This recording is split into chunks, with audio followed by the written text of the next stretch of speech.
ଜୟ ଜଗନ୍ନାଥ ସାଙ୍ଗମାନେ, ନମସ୍କାର ଦର୍ଶକ ବନ୍ଧୁ। ହିନ୍ଦୁ ପୌରାଣିକ ମତରେ ଭଗବାନ ବିଷ୍ଣୁ ଏହି ପୃଥିବୀ ପୃଷ୍ଠରେ 10ଟି ଅବତାରରେ ଅବତାର ଗ୍ରହଣ କରିଥିଲେ।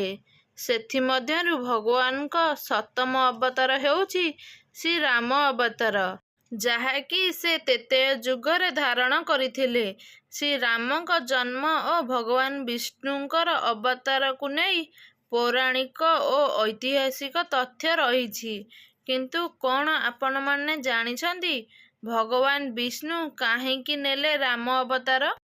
କେମିତି ହୋଇଥିଲା ଶ୍ରୀରାମଙ୍କ ଜନ୍ମ? କାହିଁକି ଶ୍ରୀରାମ ଭଗବାନ ହୋଇ ମଧ୍ୟ ଏତେ କଷ୍ଟ ଯନ୍ତ୍ରଣା ସହିଥିଲେ? ଆସନ୍ତୁ ଜାଣିବା ସମ୍ପୂର୍ଣ୍ଣ ସତ୍ୟତାର କାହାଣୀ। ପ୍ରଭୁ ଶ୍ରୀରାମଙ୍କ ଜନ୍ମ ଓ ତାଙ୍କର ଉପସ୍ଥିତିକୁ ନେଇ ଅନେକ ପୌରାଣିକ ଓ ଐତିହାସିକ ତଥ୍ୟମାନ ରହିଛି। କିନ୍ତୁ ପୌରାଣିକ ତଥ୍ୟ ଅନୁସାରେ ଥରେ ମାତା ପାର୍ବତୀ ପ୍ରଭୁ ଶିବଙ୍କୁ ପ୍ରଶ୍ନ କଲେ ଯେ ସେ କାହିଁକି ପ୍ରଭୁ ଶ୍ରୀରାମଙ୍କୁ ସଦାବେଳେ ଧ୍ୟାନ କରନ୍ତି। କ'ଣ ରହିଛି ପ୍ରଭୁ ଶ୍ରୀରାମଙ୍କ ଜନ୍ମର ରହସ୍ୟ? ଏହାପରେ ମହାଦେବ ପ୍ରତି ଉତ୍ତରରେ ଯାହା ସବୁ କହିଥିଲେ ଆଜି ଆମେ ଜାଣିବା। ମହାଦେବ କହିଲେ, ତ୍ରେତୟା ଯୁଗରେ ପ୍ରତାଭାନ ଅରିମର୍ଦ୍ଦନ ଧର୍ମରୁଚିଙ୍କୁ ବ୍ରାହ୍ମଣଙ୍କ ଅଭିଶାପ ଯୋଗୁଁ ସେମାନେ ରାବଣ, କୁମ୍ଭକର୍ଣ୍ଣ ଓ ବିଭୀଷଣ ରୂପରେ ସେମାନେ ଜନ୍ମ ନେଇଥିଲେ। ସେମାନଙ୍କ ମଧ୍ୟରେ ରାବଣ ଅଧିକ ସ୍ୱାଭିମାନୀ ଅହଙ୍କାରୀ ଥିଲା। ସେମାନେ 3 ଜଣ ଭଗବାନ ବ୍ରହ୍ମାଙ୍କ ତପସ୍ୟା କରିବାକୁ ଲାଗିଲେ। ଯେତେବେଳେ ବ୍ରହ୍ମା ତାଙ୍କ ତପସ୍ୟାରେ ପ୍ରସନ୍ନ ହେଲେ, ରାବଣ ତାର ଅହଂଭାବ କାରଣରୁ ବାନର ଓ ମନୁଷ୍ୟକୁ ତୁଚ୍ଛ ବୋଲି ଭାବୁଥିଲା ଓ ସେଇଥିପାଇଁ ସେ ବାନର ଓ ମନୁଷ୍ୟକୁ ଛାଡ଼ି ଓ ତାର କେହି ବି ବୋଧ କରିପାରିବେ ନାହିଁ ବୋଲି ବ୍ରହ୍ମାଙ୍କଠାରୁ ଏମିତି ବର ମାଗିନେଲା। କୁମ୍ଭକର୍ଣ୍ଣ କିଛି ମାଗିବା ପୂର୍ବରୁ ମା ସରସ୍ୱତୀ ତାର ବୁଦ୍ଧିବଣା କରିଦେଇଥିଲେ। ଫଳରେ ସେ 6 ମାସର ନିଦ୍ରା ବର ମାଗିନେଲା ଓ ବିଭୀଷଣ ପରମାତ୍ମାଙ୍କଠାରେ ଲୀନ ହେବାକୁ ଚାହିଁଲା। ରାବଣ ତାର ଶକ୍ତି ବଳରେ ସେ ସାରା ବିଶ୍ୱରେ ତାର ଆତଙ୍କ ସୃଷ୍ଟି କରିବାକୁ ଲାଗିଲା। ବ୍ରାହ୍ମଣ, ବୈଷ୍ଣବ, ହୋମ, ଯଜ୍ଞ କାହାକୁ ମଧ୍ୟ ଛାଡ଼ିଲା ନାହିଁ। ଶେଷରେ ସେ ସ୍ୱର୍ଗଲୋକକୁ ମଧ୍ୟ ଛାଡ଼ିଲା ନାହିଁ। ଅଧର୍ମର ବିନାଶ କରିବା ପାଇଁ ଓ ଧର୍ମର ପ୍ରତିଷ୍ଠା କରିବା ପାଇଁ ତ୍ରେତୟା ଯୁଗରେ ଭଗବାନ ବିଷ୍ଣୁ ମନୁଷ୍ୟ ଭାବରେ ରାମଙ୍କ ରୂପରେ ମର୍ତ୍ତ୍ୟରେ ଅବତାର ଗ୍ରହଣ କରିଥିଲେ।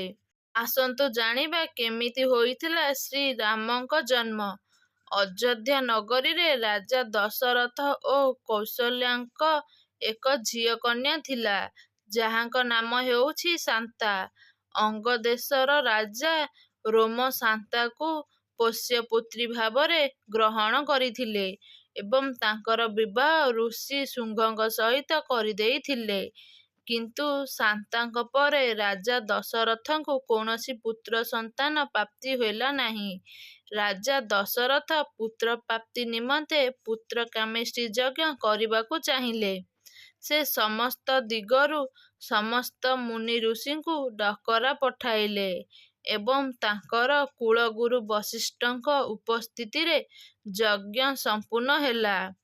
ଯଜ୍ଞରୁ ମିଳିଥିବା କ୍ଷୀର ପ୍ରସାଦକୁ ରାଜା ଦଶରଥ ତାଙ୍କର 3 ରାଣୀ ମଧ୍ୟରେ ବାଣ୍ଟିଦେଲେ। କିନ୍ତୁ କହନ୍ତି ରାଣୀ ସୁମିତ୍ରାଙ୍କ ପ୍ରସାଦକୁ ଏକ ପକ୍ଷୀ ନେଇଯାଇଥିଲା। ଫଳରେ ରାଣୀ କୌଶଲ୍ୟା ଓ କୈକେୟୀ ରାଣୀ ସୁମିତ୍ରାଙ୍କ ତାଙ୍କ ପ୍ରସାଦରୁ ଟିକେ ଟିକେ ଦେଲେ। ଚୈତ୍ର ମାସ ଶୁକ୍ଳ ପକ୍ଷ ନବମୀ ତିଥିରେ ପୁନର୍ବସୁ ନକ୍ଷତ୍ରରେ ସମସ୍ତ ଗ୍ରହ ନକ୍ଷତ୍ର ତାଙ୍କର ଉଚ୍ଚ ସ୍ଥାନରେ ବିରାଜମାନ ଥିଲେ। କର୍କଟ ଲଗ୍ନର ଉଦୟ ମାତ୍ରେ ହିଁ ପ୍ରଭୁ ଶ୍ରୀରାମ କୌଶଲ୍ୟାଙ୍କ ଗର୍ଭରୁ ଜନ୍ମ ନେଇଥିଲେ। ଶ୍ରୀରାମଙ୍କ ବାଲ୍ୟରୂପ ସମସ୍ତଙ୍କ ମନକୁ ମୋହିତ କରିଦେଉଥିଲା। ପରେ ପରେ ଭରତ ଓ ଲକ୍ଷ୍ମଣ, ଶତ୍ରୁଘ୍ନଙ୍କର ମଧ୍ୟ ଜନ୍ମ ହୋଇଥିଲା। ମହର୍ଷି ବଶିଷ୍ଠ ହିଁ 4 ଭାଇଙ୍କର ନାମକରଣ କରେଇଥିଲେ, ଯଥା ରାଣୀ କୌଶଲ୍ୟାଙ୍କ ପୁତ୍ର କର ନାମ ରାମ। ରାଣୀ କୌଶଲ୍ୟାଙ୍କ ପୁତ୍ରଙ୍କ ନାମ ଭରତ। ସୁମିତ୍ରାଙ୍କ ଦୁଇ ପୁତ୍ରଙ୍କ ନାମ ଲକ୍ଷ୍ମଣ ଓ ଶତ୍ରୁଘ୍ନ ନାମ ଦେଇଥିଲେ। ଧୀରେ ଧୀରେ ଶ୍ରୀରାମ ବଡ଼ ହେବାକୁ ଲାଗିଲେ। ପିତୃସତ୍ୟ ପାଳନ କରି ବନବାସ ଗମନ କଲେ ଏବଂ ଶେଷରେ ମହାପତାପୀ ରାବଣର ମଧ୍ୟ ବଧ କରିଥିଲେ।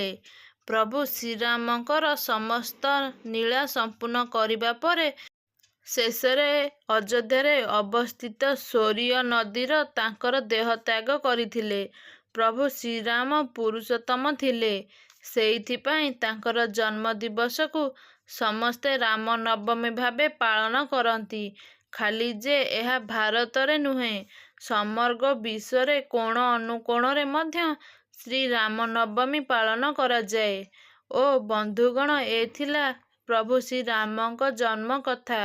ଭିଡ଼ିଓଟି କିପରି ଲାଗିଲା ନିହାତି କମେଣ୍ଟ ବକ୍ସ ମାଧ୍ୟମରେ ଆପଣଙ୍କର ମତାମତ ଜଣାଇବେ। ଭିଡ଼ିଓଟି ଭଲ ଲାଗିଥିଲେ ଚ୍ୟାନେଲକୁ ଲାଇକ୍, ସେୟାର, ସବସ୍କ୍ରାଇବ୍ କରିବାକୁ ଜମାରୁ ବି ଭୁଲିବେନି। ରହୁଛି ନମସ୍କାର। ଜୟ ଜଗନ୍ନାଥ।